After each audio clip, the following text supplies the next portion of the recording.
अस्सलाम वालेकुम नाज़रीन। पाकिस्तानी क्रिकेट टीम ने बड़े बड़े महाज सर करने के बाद अब रुख कर लिया है ट्राई नेशन सीरीज़ का। जी हाँ नाज़रीन, पहले पाकिस्तानी टीम ने साउथ अफ्रीका को हराया पाकिस्तानी ग्राउंड के अंदर, जहां पाकिस्तान कभी साउथ अफ्रीका को हरा नहीं पाया था, यानी कि वहां तारीख रकम की। उसके बाद श्रीलंका को एक बार फिर यहां पर हराया, यानी चौथी मर्तबा पाकिस्तान ने श्रीलंका को लगातार सीरीज़ जीतकर एक मुनफरिद रिकॉर्ड बना दिया है और ना सिर्फ श्रीलंका को हराया है बल्कि सीरीज़ भी वाइट वॉश कर दी है। उसके बाद नाज़रीन, अब पाकिस्तान टीम की बारी है ट्राई नेशन सीरीज़ की और यहाँ पर सलमान अली आगा ने पाकिस्तानी टीम के स्क्वाड के अंदर कर दी हैं धुआंधार तब्दीलियाँ।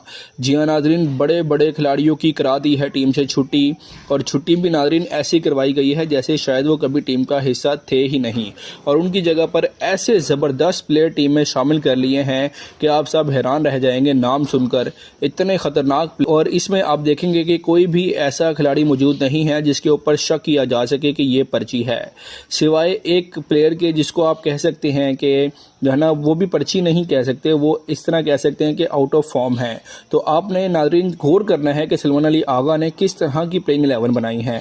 आपने हर एक खिलाड़ी को ऑब्जर्व करना है। आप देखेंगे कि 100% मेरिट पर मुंतखब किए गए हैं खिलाड़ी, और ऐसे खिलाड़ी हैं कि जो भरपूर परफॉर्मर्स हैं, कोई पर्ची नहीं है, कोई जो है किसी की सिफारिशें नहीं है।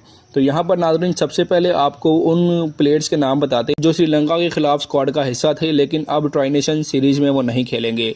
तो यहाँ पर सबसे पहले नाज़रीन हारिस रऊफ़ और हुसैन तलत, इन दोनों को स्क्वाड से बाहर कर दिया गया है। इसी तरह पाकिस्तान के दो main wicket keeper Mohammad Rizwan और हसीबुल्लाह खान, और उनके साथ हसन नवाज़, ये हैं नाज़रीन वो बड़े नाम जिन्हें पाकिस्तान ने ट्राई नेशन सीरीज़ से जो है ना उन्हें आउट कर दिया है। और सलमान अली आगा इस वक्त जान चुके हैं कि ये उनकी कप्तानी का बड़ा ख़तरनाक मोड़ इस वक्त चल रहा है, क्योंकि जिस तरह की कप्तानी शाहीन शाह अफरीदी ने की है और जितनी ज़बरदस्त परफॉर्मेंस उन्होंने दी है, सलमान अली आगा को अब ये डर है कि कहीं शाहीन शाह अफरीदी ओडीआई के साथ साथ T20 की कप्तानी भी ना ले उड़े। तो इसलिए अब सलमान अली आगा किसी किस्म के जो है ना रिस्क के मूड में नहीं है, और यूं कह लें कि वो तैश में आ गए हैं, और उन्हें आना भी चाहिए क्योंकि अब उनकी कप्तानी है वो तकरीबन आखिरी वक्त मोड़ के ऊपर पहुंच चुकी है।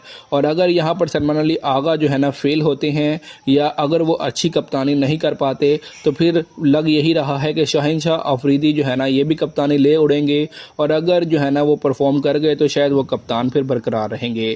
तो आइए जानते हैं शाहीन शाह अफरीदी की नई टीम में जगह बनी है या नहीं, बाबर आजम टीम में खेलेंगे या नहीं, और यहाँ पर किन खिलाड़ियों की जगह बनी है और किन खिलाड़ियों की छुट्टी हो चुकी है, कौन सी पर्चियों को निकाल कर बाहर फेंक दिया गया है ट्राई नेशन सीरीज़ के लिए, और यहाँ पर जिम्बाब्वे और श्रीलंका के खिलाफ पाकिस्तानी टीम का स्क्वाड कौन से होने वाला है। आइए जानते हैं मुकम्मल तफसीलात, और सलमान अली आगा ने कौन सा बड़ा चैलेंज कर दिया है ये भी जानते हैं, यानी कि पाकिस्तानी टीम का मुकम्मल स्क्वाड कौन सा शामिल है, सलमान अली आगा ने किन खिलाड़ियों को रखा है और किन खिलाड़ियों को धमकी दे दी है, सब जानते हैं।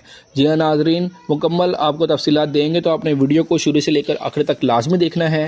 लेकिन वीडियो में आगे बढ़ने से कबल आप सब दोस्तों से सिर्फ इतनी सी दरख्वास्त है कि आप जिस जगह, जिस शहर और जिस मुल्क से भी ये वीडियो देख रहे हैं उसका नाम कमेंट सेक्शन में ज़रूर लिखिएगा ताकि पता चल सके क्रिकेट शायकीन कहाँ कहाँ मौजूद। नाज़रीन, जिस तरह की हालिया परफॉर्मेंस पाकिस्तानी टीम ने दी है वो बड़ी ही लाजवाब थी। हमें वैसे ही कप्तान चाहिए जैसे हमें ओडीआई का कप्तान मिला है इस वक्त, चाहे वो शान मसूद हो, चाहे वो शाहीन शाह अफरीदी खुद हों या फिर सलमान अली आगा हों। नंबर 1 बात की जाए तो स्क्वाड के अंदर तो नाज़रीन यहाँ पर है शाहीन शाह अफरीदी। स्क्वाड में नाज़रीन सबसे पहला नाम शामिल है शाहीन शाह अफरीदी का। उनकी फॉर्म, उनकी अथॉरिटी, उनका तजुर्बा इस वक्त टीम के लिए रीढ़ की हड्डी बना हुआ है, जबकि सलमान अली आगा का साथ उन्हें इसलिए भी मजबूत करता है कि दोनों एक दूसरे की कमी पूरी कर रहे हैं, यानी दोनों ने ओडीआई के अंदर कप्तानी की और टीम के माहौल को बड़ा ही बेहतरीन तरीके से वो आगे लेकर चले, क्योंकि नाज़रीन ख़दशा यही था कि शायद वहाँ पर कन्फ्लिक्ट आ जाएगा प्लेयर्स के अंदर और ग्रुपिंग हो जाएगी, लेकिन ऐसा नहीं हुआ। शाहीन ने और सलमान अली आगा ने बड़े ही बेहतरीन तरीके से टीम को चलाया, और जिसका रिजल्ट हमें देखने में मिला कि हमने श्रीलंका को और साउथ अफ्रीका को पाकिस्तान के अंदर शिकस्त। तो पर नाज़रीन वही पुराना नाम जिसे नज़रअंदाज करना बिल्कुल भी मुमकिन नहीं, किंग बाबर आजम। जिस तरह उन्होंने गुज़िश्ता मैचों में कमबैक किया वो सबके सामने हैं। पहले उन्होंने साउथ अफ्रीका के खिलाफ आखिरी ओडीआई में 50 मारी, उसके बाद श्रीलंका के खिलाफ उन्होंने ओडीआई मैच के अंदर ज़बरदस्त सेंचुरी मारकर अपने भरपूर अंदाज में कमबैक का ऐलान किया। इस बार उनकी बैटिंग में वो पुराना तवाज़न, वो पुराना एतमाद भरी झलक नज़र आ रही है। तवक्का की जा रही है कि वो ट्राई नेशन सीरीज़ में भी कुछ बड़ा करके दिखाएंगे। ख़ास तौर पर T20 में उनका किरदार इंतहाई अहम होगा, क्योंकि वो जिस नंबर पर खेलते हैं वो बड़ा ही क्रूशल नंबर है। अब आते हैं नाजरीन एक हैरानकुन मगर मुतासर कुन नाम की तरफ, अब्दुस समद। जी हाँ नाजरीन, सलमान अली आगा ने उन पर भरपूर एतमाद का इजहार किया है और उन्हें स्क्वाड में एक अहम जगह दे दी है। देखना यह है कि वो इस एतमाद पर कैसे पूरा उतरते हैं, लेकिन उनकी सलाहियत और T20 तर्ज के खेल में उनकी जहानत उन्हें एक खतरनाक बैटर बनाती है। और हालिया जो सुपर 60 टूर्नामेंट गुजरा है उसमें जितनी ज़बरदस्त परफॉर्मेंस अब्दुस समद की तरफ से आई है वो किसी से ढकी छुपी नहीं है। इसलिए अब जो है ना सलमान अली आगा ने अब्दुस समद को भी T20 स्क्वाड में शामिल कर लिया है ट्राई नेशन सीरीज़ के। नंबर 4 पर मौजूद हैं पाकिस्तान के गैंगस्टर साहिबजादा फरहान।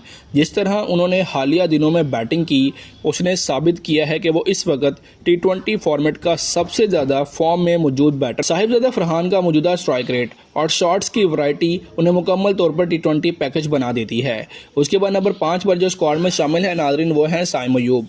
साइम अयूब पिछले कुछ महीनों में जद्दोजहद करते दिखाई दे रहे थे, मगर अब उन्होंने वो फॉर्म पकड़ ली है, यानी कि उन्होंने अपनी परफॉर्मेंस का अगला गियर लगा दिया है जो उनसे हमेशा तवक्का की जाती थी। उनकी बैटिंग, उनकी फील्डिंग, उनकी मजमूई फिटनेस टीम के लिए बहुत कीमती है।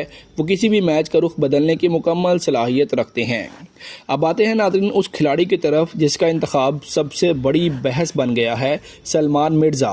वो न सिर्फ फॉर्म में हैं बल्कि इस वक्त पाकिस्तान का मजबूत तरीन T20 बॉलर भी है। उनकी रिलीज़, उनकी रफ्तार, उनकी लाइन और लेंथ हैरानकुन हद तक बेहतरीन हुई है। कुछ लोग एतराज़ करते हैं मगर सच यही है कि इस वक्त वो एक मैच विनर बॉलर है। तो नाज़रीन आपने हर खिलाड़ी के ऊपर गौर करते जाना है। देखें कोई भी ऐसा खिलाड़ी आपको नज़र नहीं आएगा जिसको आप कह सकें कि ये पर्ची खिलाड़ी है।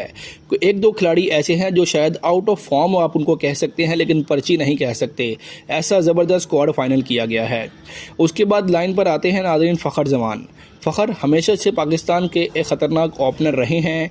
पिछली T20 सीरीज़ से उन्हें ड्रॉप किया गया था, लेकिन उनकी हालिया फॉर्म को देखते हुए एक मरतबा फिर उन्होंने जो है ना सिलेक्टर्स को मजबूर किया है कि उन्हें दोबारा से T20 स्क्वाड में शामिल किया जाए। और जब वो फुल फ्रंट फुट पर आकर खेलते हैं तो हर तरह के बॉलर्स के लिए मुश्किल पैदा कर देते हैं। उनका तजर्बा और उनका बड़ा फतुहात जितवाने का ट्रैक रिकॉर्ड टीम के लिए किसी ख़जाने से कम नहीं है। उसके बाद नाज़रीन उस्मान तारिक का इंतखाब भी बहुत स्ट्रॉन्ग फ़ैसला साबित हो सकता है। उन्होंने वही काम किया जो एक नौजवान बॉलर को मौका मिलने पर अपना पूरा जोर, पूरी स्किल और पूरी नीयत झोंक दी। उनकी घूमती गेंदों ने साउथ अफ्रीकन बैटर्स को तिगनी का नाच नचाया था। इसी वजह से वो एक मरतबा फिर स्क्वाड का हिस्सा हैं। विकेट कीपिंग पोजीशन इस वक्त पाकिस्तान के सबसे बड़ा मतनाज़ा बन चुकी है। उस्मान खान को शामिल किया गया है मगर उनकी कारकर्दगी इस सतह की नहीं रही जिसकी उन्हें जो है ना पाकिस्तानी टीम को ज़रूरत है। दूसरी तरफ हसीबुल्ला खान और मोहम्मद रिजवान जैसे बेहतरीन मुतबादिल मौजूद हैं। रिजवान का ना होना, उस्मान का होना एक बड़ा सवाल बना हुआ है। तो नाज़रीन ये खिलाड़ी ऐसे है जिसके बारे में मैं कह रहा था कि आप उन्हें आउट ऑफ फॉर्म कह सकते हैं लेकिन पर्ची नहीं है, क्योंकि अगर उस्मान खान का भी बल्ला चल जाए तो फिर उन्हें भी रोकना मुश्किल हो जाता है। अब आते हैं पाकिस्तान के main wicket taker Ibrar Ahmed की तरफ। उनकी गुगली, उनका फ्लॉट, उनका स्पिन, हर चीज़ इस वक्त अपने अरूज पर है। उन्होंने जहां भी मौका मिला फैसला कुन ओवर्स में विकेटें लेकर टीम को मैच में वापस लाने में बड़ा ही अहम किरदार अदा किया। वाकई वो इस वक्त पाकिस्तान के नंबर 1 T20 स्पिनर बन चुके हैं। उसके बाद नाज़रीन मोहम्मद नवाज़, उनके बारे में कहने को कुछ भी बचता ही नहीं है, क्योंकि वो इस वक्त अपने करियर की बेहतरीन फॉर्म से गुजर रहे हैं, चाहे बॉलिंग हो, बैटिंग हो या फील्डिंग हो। नवाज़ एक मुकम्मल T20 ऑलराउंडर बन चुके हैं और वो अकेले मैच जितवाने की सलाहियत भी रखते हैं। इसी तरह नाज़रीन राणा फ़हीम अशरफ भी इस वक्त अपने जो है ना पीक से गुजर रहे हैं। फ़हीम की पावर हिटिंग, उनकी उम्दा लाइन और लेंथ और ऑफ कटर्स जो वो करते हैं वो किसी भी टीम को हिला सकते हैं। ये दोनों ऑलराउंडर्स यानी नवाज़ और फ़हीम इस वक्त एक बॉलिंग यूनिट से बढ़कर एक मुकम्मल बैटिंग एंकर बन चुके हैं। उसके बाद नसीम शाह जो अपनी रफ्तार, अपनी स्विंग और अपनी फ़िटनेस के बायस हमेशा से पाकिस्तान का इम्तजाजी बॉलर रहे हैं, उनकी मौजूदगी टीम के लिए एतमाद। आखिर में नाज़रीन शामिल हैं मोहम्मद वसीम जूनियर, जो हमेशा से T20 फॉर्मेट में पाकिस्तान के अहम तरीन बॉलर्स में से रहे हैं। उनके यॉर्कर्स, उनके कंट्रोल, लाइन और लेंथ ओवर्स में उनके नडर बॉलिंग टीम के लिए बहुत अहम है।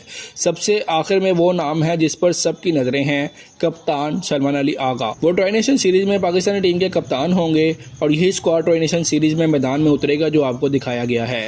नाज़रीन, अगर पाकिस्तान और जो है ना जिम्बाब्वे के मैच की बात की जाए तो पाकिस्तान का पहला मैच 18 नवंबर को शाम 6 बजे पाकिस्तानी वक्त के मुताबिक शुरू होगा जिम्बाब्वे के खिलाफ। अब देखना यह है कि क्या पाकिस्तान पिछली 2 सीरीज़ की तरह इस मैच में भी जो है ना जिम्बाब्वे को शिकस्त दे पाएगा या नहीं। अपनी कीमती राय आप कमेंट सेक्शन में ज़रूर दीजिएगा। मिलते हैं अगली वीडियो में, तब तक के लिए अल्लाह हाफिज़।